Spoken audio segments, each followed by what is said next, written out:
प्रेमनगर नाम के गांव में एक हीरा लाल नाम का छोटा सा व्यापारी रहा करता था। उसका कुछ ज्यादा बड़ा व्यापार तो नहीं था, लेकिन उस व्यापार से वह जितना भी कमाता था उसे ठीक ठाक घर चल ही जाता था। पत्नी गीता और बेटी कमला को लेकर उसका परिवार हंसी खुशी रहता था। हीरा लाल वैसे तो चुपचाप ज्यादा रहता था, लेकिन था बहुत अड़ियल और गुस्सैल। उसकी पत्नी जो दूसरी बार गर्भवती होती है तो हीरा लाल बहुत गुस्सा हो जाता है। एक दिन हीरा लाल और उसकी बेटी दोनों साथ में बैठकर खाना खाते हैं तो गीता पूछती है, आपको दाल और सब्जी थोड़ी और दूं क्या कमला? अच्छे से दाल रोटी मिलाकर खा और सारा खत्म करना, ठीक है? तभी हीरा लाल कहता है, हाँ हाँ, और मिला, ऐसे मिला मिला कर मोटा कर दे, कोई फायदा तो है ही नहीं इसको खिलाने का। वैसे भी जाना तो इसको पराए घर ही है ना। फिर गीता बोली, अरे यह सब आप क्या बोल रहे हो? कमला हमारी इकलौती बेटी है और मेरे जिगर का टुकड़ा है। फिर हीरा लाल कहता है, यही तो सबसे बड़ी दुख की बात है कि बेटी है। वो अगर बेटा होता तो मेरा सहारा होता, लेकिन तुम जैसी बीवी की होते क्या मुझे बेटा नसीब हो सकता है? फिर गीता बोली, सुनिए जी, आप शांत रहिए, कह देती हूँ। आप यह कैसी वाहियात बातें कर रहे हैं? आखिर आप कमला के पिता हैं, फिर भी आप ऐसा कह रहे हैं? फिर हीरा लाल कहता है, हाँ पिता हूँ, इसीलिए तो बोलने जा रहा हूँ। कान खोलकर सुन लो, इस बार अगर लड़की हुई तो मैं उसे जीने नहीं दूंगा, उसका गला घोटकर उसे वहीं मार दूंगा। मेरी बात कान खोलकर सुन लेना तुम। फिर गीता कहती है, हे भगवान, आप शांत हो जाइए जी, आप शांत हो जाइए। संतान तो भगवान का आशीर्वाद होता है, बेटी होना क्या मेरे हाथ में है जी? तो हीरा लाल कहता है, वो सब मुझे नहीं पता, लेकिन तुमने फिर से लड़की को जन्म दिया तो मैं तुम दोनों को नहीं छोड़ूंगा, समझी तुम? तुम दोनों का बोझ मुझे इस घर में नहीं चाहिए। दोनों निकम्मी मेरे साथ ही मेरी किस्मत में लिखी है। इतना कहकर हीरा लाल वहां से चला जाता है। फिर कमला कहती है, रो मत माँ, अगर आप रोओगी तो मैं भी रोने लगूंगी। फिर अगली सुबह गीता अपने पति हीरा लाल से कहती है, अजी सुनिए, मैं अब जा रही हूँ। फिर हीरा लाल कहता है, जा रही हूँ मतलब, और इतनी सुबह सुबह कहाँ जाने की जल्दी है? तो गीता कहती है, आपको बताया तो था, माँ ने भैया को भेजा है मुझे अपने साथ घर ले जाने के लिए। माँ बीमार है, घर की देखभाल के लिए कोई नहीं है, इसीलिए मैं जा रही हूँ।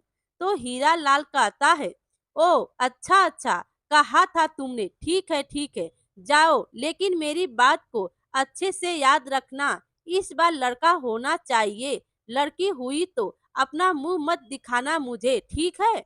अब निकल जाओ। तो गीता कहती है, ठीक है, तो फिर मैं चलती हूँ, आप शांत से रहिएगा यहाँ। गीता के जाने के बाद हीरा लाल माँ दुर्गा के सामने हाथ जोड़कर कहता है, माँ कृपया कर दो, माँ इस बार बेटा दे दो मुझे, कृपया करो माँ, मुझ पे कृपया करो। गीता अपने भाई के साथ बैलगाड़ी में बैठकर अपनी माँ के घर जाती है तो रास्ते में उसका भाई पूछता है, क्या हुआ बहन, आखिर तुझे क्या हुआ है?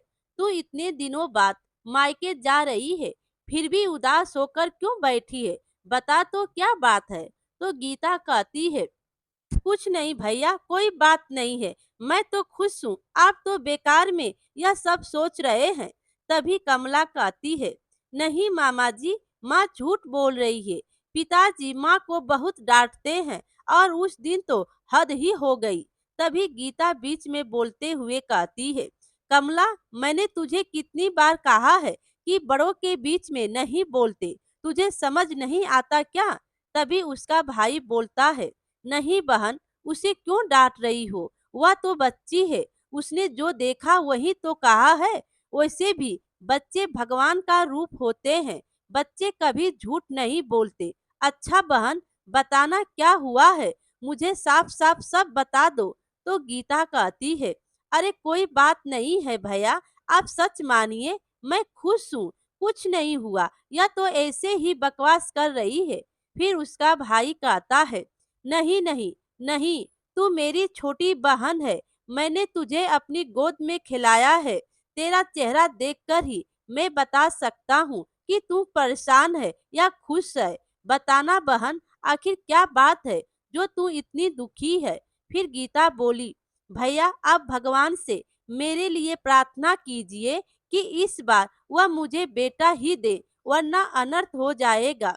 फिर उसका भाई कहता है, अरे क्या अनर्थ हो जाएगा, बता मुझे, और वैसे भी लड़का लड़की होना इंसानों के हाथ में थोड़ी होता है। फिर गीता बोली, मैं यह सब जानती हूँ भैया, लेकिन यह बात उन्हें कौन समझाए। अगर लड़का नहीं हुआ और लड़की हुई तो नहीं नहीं, मेरे बच्चे को बचा लो भैया। फिर उसका भाई बोलता है, क्यों, लड़की हुई तो क्या होगा, बता मुझे बहन, बात मुझे।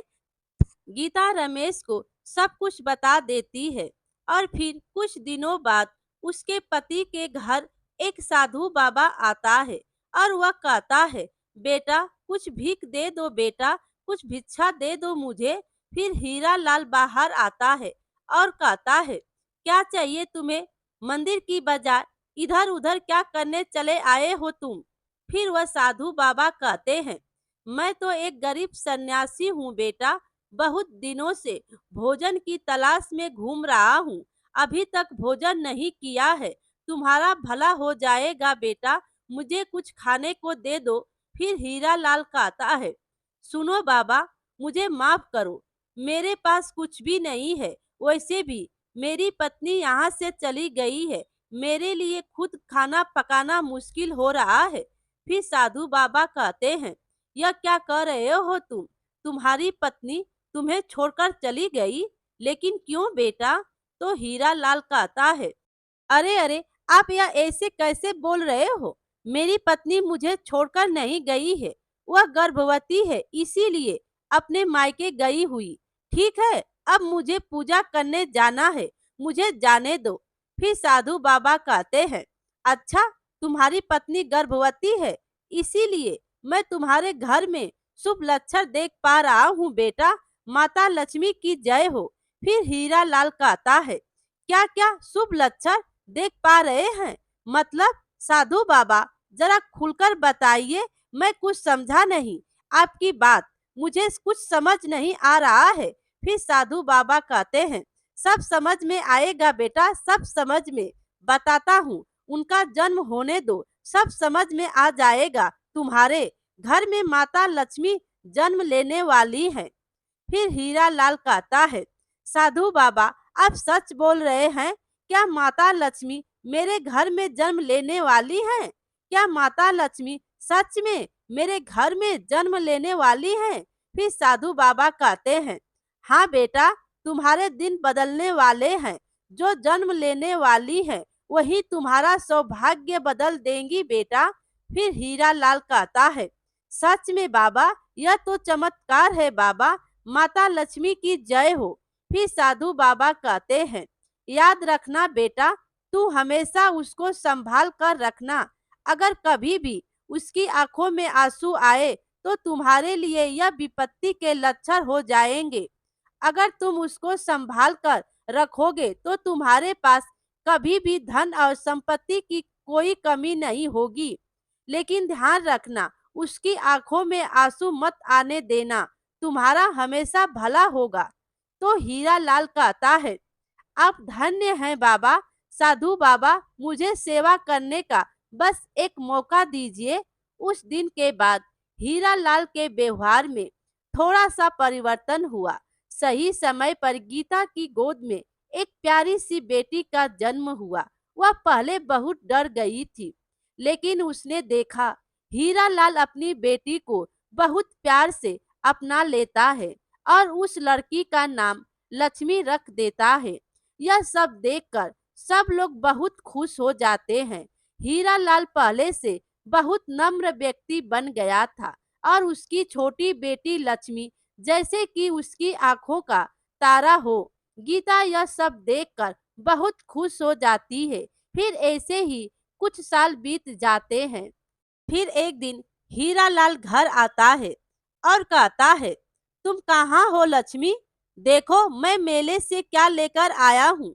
फिर लक्ष्मी बोली, क्या लाए हो पिताजी? दिखाओ दिखाओ, क्या लेकर आए हो?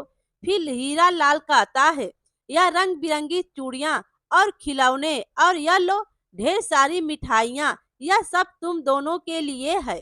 ठीक है। अरे हाँ, सुनती हो? कहाँ हो गीता? अब कहाँ चली गई तुम? जल्दी से आओ। तो गीता बाहर आती है और कहती है, अजी क्यों चिल्ला रहे हो? क्या बात है? फिर वह खिलौना देखकर कहती है, अरे वह आप तो बहुत सारे चीज लेकर आए हो। लगता है कि इतने लाड प्यार देकर आप अपनी दोनों बेटियों को बिगाड़ ही देंगे। फिर हीरा लाल कहता है, अरे नहीं नहीं, व्यापार में नए काम के लिए पैसे की मिली है, और पिछले हफ्ते ही कितना अच्छा मुनाफा हुआ था। यह सब बेटी लक्ष्मी की वजह से हो रहा है। उसके लिए नहीं लाऊंगा तो फिर किसके लिए लाऊंगा? फिर गीता कहती है, सच में जी, बिटिया ने तो हमारा भाग्य ही बदल दिया है, जैसे साक्षात महालक्ष्मी ही हमारे घर आई हो। फिर हीरा लाल कहता है, हाँ, मैं अपनी बेटी लक्ष्मी को अपने से कभी दूर नहीं होने दूंगा। ऐसे ही कुछ साल बीत जाते हैं। दोनों लड़कियां बड़ी हो जाती हैं और कमला की शादी हो जाती है। पर हीरा लाल लक्ष्मी की शादी करने के लिए कभी मंजूरी नहीं देता है। एक रात गीता गुस्से में जाकर हीरा लाल को कहती है, आजी सुनिए, कभी व्यापार को छोड़कर छोटी बेटी की शादी के बारे में सोचिए। वह दिन पर दिन बड़ी होती जा रही है। फिर हीरा लाल कहता है, हाँ अच्छी बात है, एक दिन उसके नाम का मंदिर में पूजा करवा देंगे, सब ठीक हो जाएगा। फिर गीता बोली, आप कैसी बातें कर रहे हैं? मैं आपसे क्या कह रही हूँ और आप कुछ और ही बात कर रहे हैं। मैं बिटिया लक्ष्मी की शादी की बात कर रही हूँ। उसकी उम्र हो रही है, उसके लिए कोई लड़का क्यों नहीं देखते आप? फिर हीरा लाल कहता है, मैं लक्ष्मी की शादी किसी भी कीमत पर नहीं करूंगा। यह बात तुम अच्छे से गांठ बांध लो, समझ में आ गई ना? फिर गीता कहती है, यह आप क्या कह रहे हो? लक्ष्मी की शादी नहीं करोगे? लेकिन क्यों? उसने ऐसा कौन सा पाप कर दिया? फिर हीरा लाल कहता है, क्योंकि वह मेरे सौभाग्य और खजाने की चाबी है, और तुम जानती हो कि उसके साथ ही मेरा सौभाग्य चल रहा है, और यह कभी मैं होने नहीं दूंगा। फिर एक दिन गीता का भाई हीरा लाल को रास्ते में मिल जाता है। तो गीता का भाई कहता है, अरे जीजा जी, इस भरी दोपहरी में कहाँ जा रहे हैं? फिर हीरा लाल कहता है, ओ रमेश, मैं पूजा के लिए सामान लेने जा रहा हूँ। कल लक्ष्मी पूजा है ना घर में, इसीलिए। तुम यहाँ कैसे? चलो घर चलो। फिर रमेश कहता है, हाँ वह तो जा ही सकता हूँ। आपको तो माता लक्ष्मी ने सब कुछ भर के दिया है। अब जरा घर की लक्ष्मी के लिए भी नारायण ढूंढिए। लक्ष्मी की अब शादी की उम्र हो गई है। फिर हीरा लाल कहता है, अब तुम भी अपनी बहन की तरह टर उसकी शादी को लेकर मेरे से बहस करने लगे। मैं उसकी शादी कब कराऊंगा और कब नहीं, मेरी मर्जी। तुम कौन होते हो?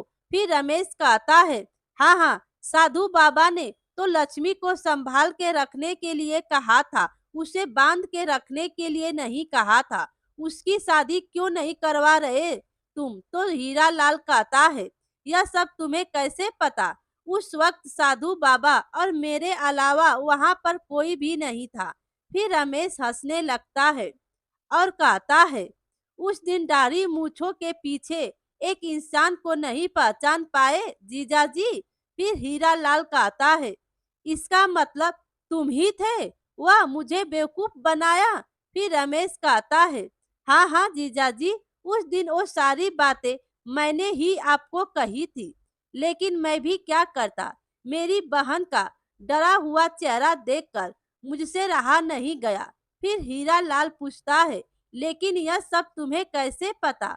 तो रमेश कहता है, बहन ने रोते रोते मुझे सब कुछ बता दिया, और जो पिता अपने जन्मे बच्चे को मारना चाहे उसके साथ तो थोड़ा छल कपट भगवान भी माफ करता है ना जीजा जी।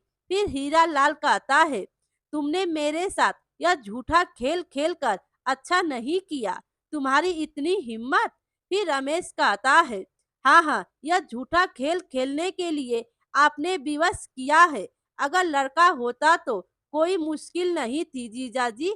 फिर हीरा लाल कहता है, इसका मतलब लक्ष्मी माता का लक्ष्मी रूप मेरे लिए सौभाग्य है। यह सब झूठ था, सब कुछ झूठ था। तो रमेश कहता है, हाँ हाँ जीजा जी, यह सब कुछ झूठ था, मगर यह तो सच है ना कि लक्ष्मी के आने से ही आपकी जिंदगी पूरी तरह बदल गई है।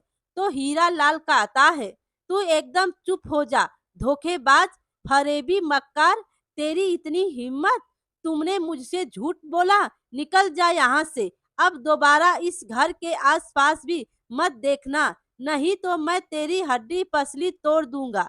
हीरा लाल घर आते ही लक्ष्मी और गीता पर चिल्लाने लगता है।